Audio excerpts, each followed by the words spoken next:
Hello, kittens. Oh my god. What a fucking terrible week. Let's start there.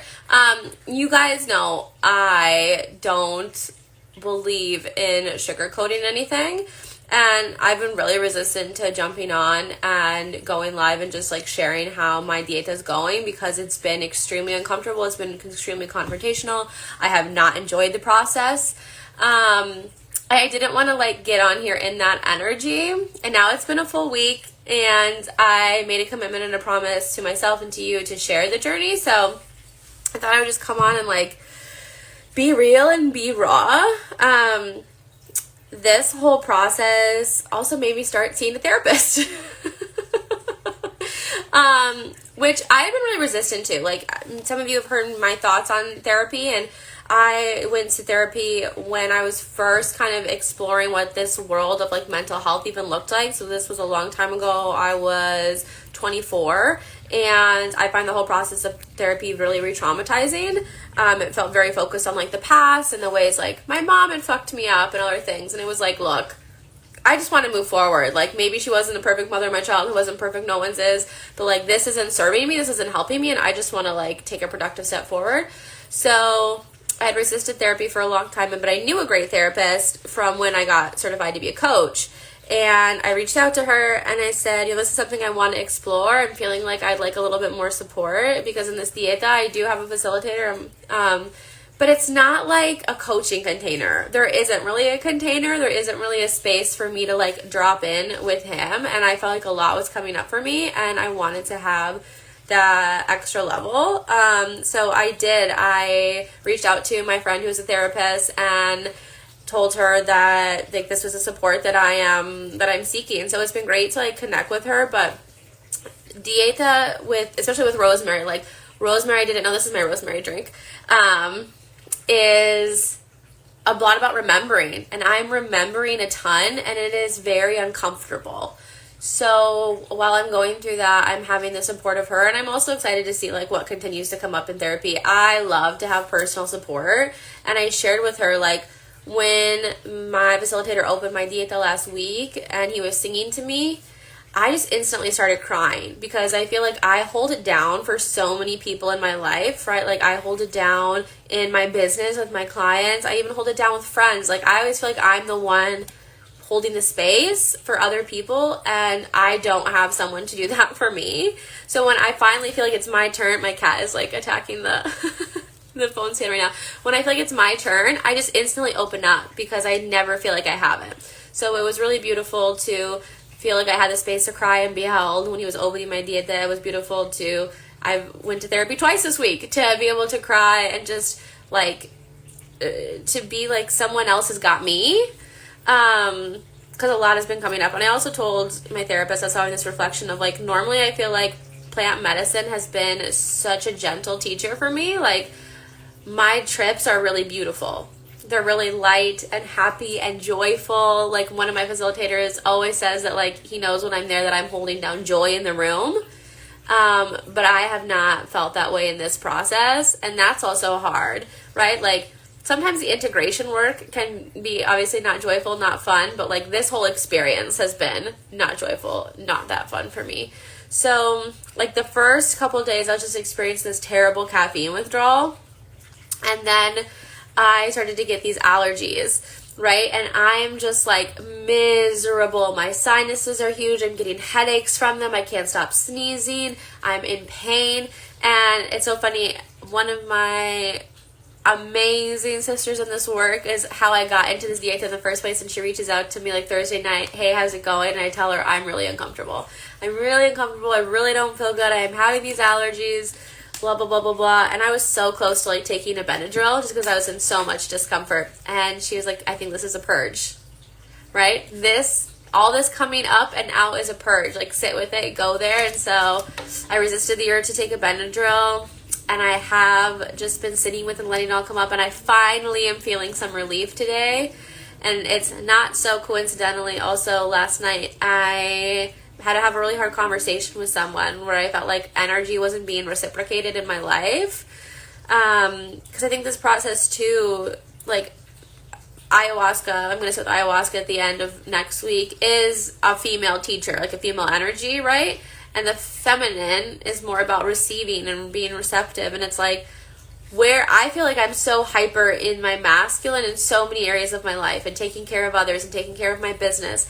And there isn't always room for me to receive and to be held. And so this has been an amazing experience of like seeing that and renegotiating, cutting off whatever relationships with people, with things, with my business that are not allowing me to receive, that are not allowing me to be receptive. Yeah, it's been wildly uncomfortable. Like, I just cried last night. Cried. And, this isn't for the faint of heart. I don't think everyone's dieta is like this. But I was speaking again to my friend who, how I got into this experience, and she said her first two, one in the jungle and two in the jungle, one with combo, one with ayahuasca and other plants, master teachers, were very confrontational. And I think there's beauty in learning through discomfort as well, right? I think the whole experience is beautiful. And it's also challenging, and I just want to acknowledge that, because sometimes I think in this world too, we get hooked on the idea of like, if we say like we don't like this, or it's uncomfortable, or we're angry, or we're sad, that we're somehow like not doing it right, or we're like somehow being in victim, right? Because the whole focus of this world like can kind of be encapsulated in this idea of like radical responsibility, of like you are ultimately a cause for your life and for everything. And I want to circle back to that idea. And I really resonate with that. I love living in radical responsibility. And I also, it's okay to like not like something. It's okay to have a negative feeling. It's just like, don't get stuck there, right? Don't have it become a pity party with yourself, or like fall into that larger victim mindset of like, why doesn't anything work out for me? And basically it's just asking yourself shitty questions. Victim mode is basically just asking yourself really unempowering questions versus asking yourself like, I don't like this, I'm really uncomfortable, what am I learning? What is this teaching me? How can I shift, right? All of those are like questions that acknowledge the feeling and don't make our feelings wrong, while also remaining in a realm of radical responsibility. So last night I was having a therapy session, and that rosemary is real strong in that one. I was having a therapy session, and she goes, the way we ended it was like, well, you're ultimately a cause, right? Like you are the reason things are the way they are right now.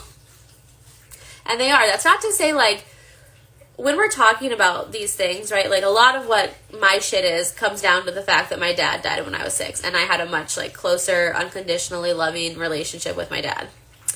And it'll always probably come down to the fact that my dad died when I was 6. Like, that's my original trauma, right? Like, that's where my life got turned upside down. That wasn't my fault. I didn't make my dad die.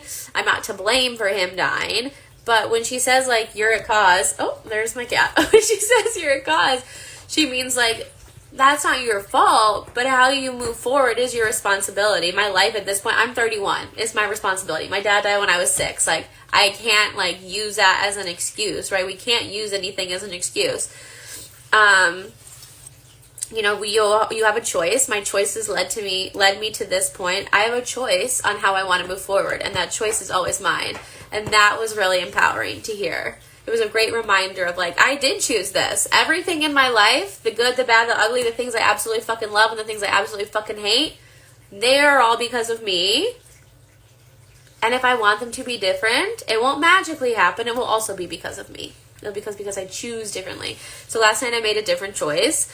And ever since I made that choice, I have started to feel better. I started to feel lighter. I finally don't have a caffeine headache. My allergies are getting better. I'm not so like congested and drippy and everything. And so, yeah, I wouldn't say this process is for the faint of heart. Aya is a really beautiful teacher, but she can also be a really like extreme teacher. I'm having a lot of anxiety thinking about next week because when I first sat with Aya, one woman had a terrible night. I just remember, like, I can still viscerally see her. She was 2 people to the right of me in circle, and she just had, like, the worst night of her life, basically. And because this experience has been so extreme for me, I'm just like, please don't let that be my experience. And if it is, like, I know that it needs to be. I know that I'm learning something from it. So I'm leaning in Sheryl Sandberg, per usual. Yeah, it's been confrontational. It's been confrontational as fuck. Rosemary, like, there's definitely something here for me with Rosemary. I'm still not 100% what it is, but, you know, this remembering, a lot of remembering is coming up, and I'm sure there'll be some memory that'll really, like, encapsulate everything for me. And I also know it's one of those things where I can't be sitting here right now, like, still in it and be like, this is what I was meant to, like, gain. It's something that's going to come, you know, probably at least a week after I close the Dieta, after my sit with Ira. I'm like, oh yes, this is what it was all about. But I don't know, it's beautiful, it's hard. I'm so fucking tired of lentils. If I never eat another lentil again, it will be too soon. I plan on never eating lentils after this. I really don't. I don't like them. I used to love them. Now I'm, like, really over it. I just want, like, a hamburger. But the thing is, I want to eat something different, but food isn't a big fixation for me, which is good. Like, I would love to eat something other than what I've been eating, which is, like, rice, lentils, and vegetables. But I'm not, like, hyper fixated on it, which is nice. I just know it's going to taste great when I do. And, yeah, the no TV, less social media is also, like, wow. I just have to sit with myself. Got nothing else going on right now. Confrontational. So, yeah, like, if this is on your heart and you feel called to it, I always say honor that. Honor your heart, honor your messages. I know something will be here for you. I'm also happy that, like, I did this for me. Because I don't think it's for everyone. And I think that's okay. And if you've ever been curious about it, at least now you know. At least now you can be like, oh yeah, Julie did that. And it was not the most fun thing in the world. For her this time, right? Maybe I'll do it again. At this point in time, I cannot see myself saying, yes, I want to do it again. But maybe I will. I've never felt called to, like, the reason most people do dietas and then, like, longer term ones is so that they can, like, at some point facilitate ayahuasca. Like, they learn from a maestro and then they are able to do it for other people. I've never felt called to facilitate with ayahuasca, so I don't know that I need this. I think it was a good experience. I'm going to keep on keeping on and doing it and sitting with it and sticking with it. It is really interesting to notice, like, the amount of inflammation in my body that, like, even though I'm having this, like, that decreased because I, you know, like, no sugar, no salt. That's how I'm really feeling after week 1. Maybe I'll get on here next week after my sit, or maybe I might go live before my sit, and then again after my sit, and be just, like, the happiest little fucking bunny you ever did see. Maybe that will happen, but that's not my experience right now, and you guys know I'm just always going to tell you the truth of how I'm feeling, so this is it. And one last thing, this has been a beautiful experience to show me, like, where I'm playing small, and some of them have really come out in a really strong way.